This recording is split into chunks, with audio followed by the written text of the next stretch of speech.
Now, I want to continue this conversation, but to a related story about the transgender movement in America. A large group of parents from across 5 Ivy League schools have put together a statement about the experiences of their children competing against transgender swimmer Leah Thomas, who won the 500-yard freestyle in the Collegiate National Championships on Thursday night. Now, they say that Thomas, who has lived and competed primarily as a man, has an unfair advantage. But to say so invites backlash, which is why they remained anonymous, to protect their kids. Well, joining me now to talk about the controversy is someone who has been out there making waves about this, Beth Stelzer.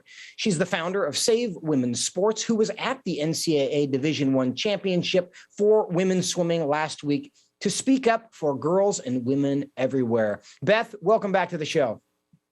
Thank you for the opportunity and for continuing to shine a light on this absurdity.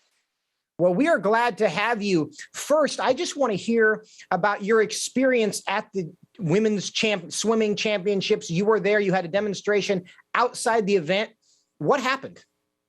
Yeah, we were inside. We were outside.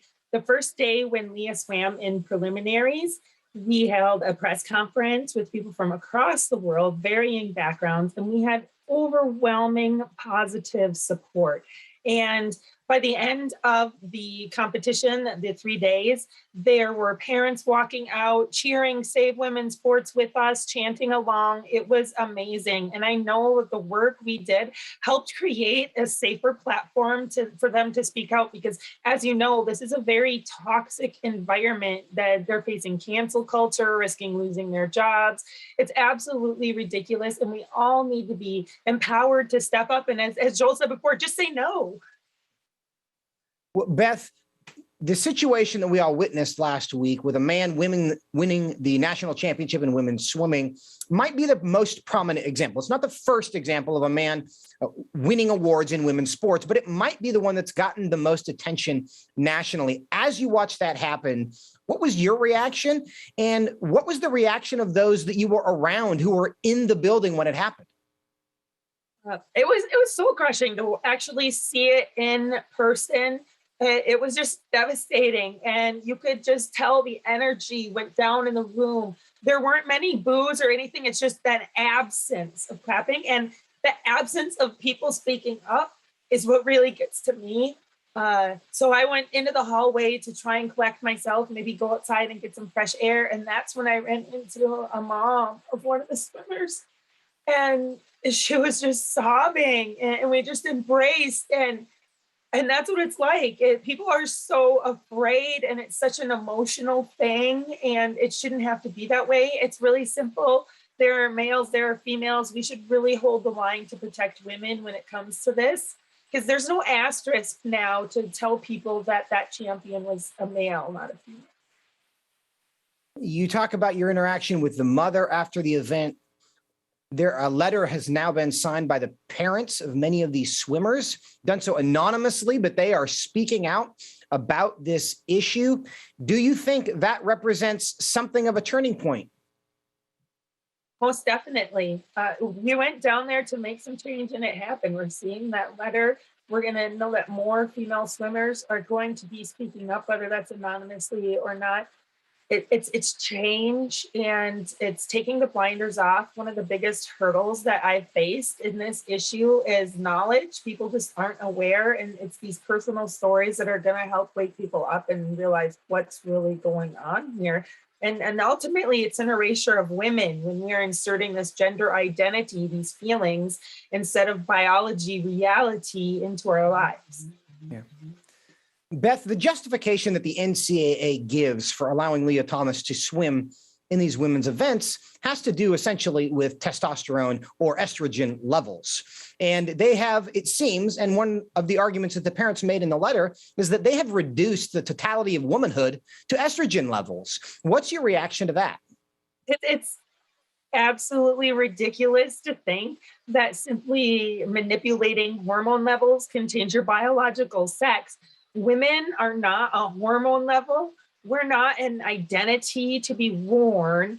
we're born, we are a reality. And I think it's a slap in the face to women. And these testosterone levels, not only is it ridiculous, but they're at way higher levels than what average women's testosterone levels should be. So it's still just ridiculous guidelines. They need to step up. Everyone needs to start stepping up and saying no to males competing in female sports.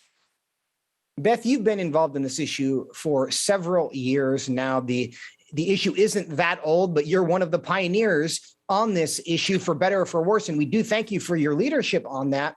But what have you seen anything change in terms of the public's reaction, the public's understanding, the public's response to this issue in the time that you've been involved with it? Most definitely. And as you're well aware, we've been getting legislation across, and this is now a mainstream issue. Our actions were covered on all US national media, and this issue just has been ignored in the past. So I see it as a success in itself. And yeah, things are really turning around.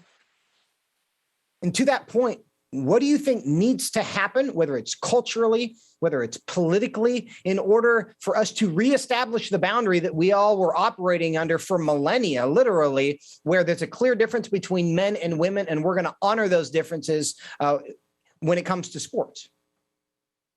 It's up to everyone to simply say no. This isn't a personal attack on anyone. We're not trying to say that trans athletes should be banned in sports by any means. We're trying to run a pro-woman movement, and that means competing on the basis of sex, a reality that we can't change. Now, Beth, very quickly, is this personally for you, is this an issue of fairness, or is there more to it that leads you to lead in the way that you have? There is absolutely more to it. And that's when I bring up the erasure of women. It's just not the record books that we're being destroyed from. It's absolutely every sex-based space that women rely on to feel safe. Prisons, rape crisis shelters, hospital wards, in our school systems, in the bathrooms, in the locker rooms. Women should have the right to say no to a male body in their space. Beth Stelzer, in about 20 seconds, if people want to help your effort, how can they get in touch with you? SaveWomenSports.com. You can find ways to donate, join our action team. We'd love to hear from you. Everybody, it's time to step up and say no.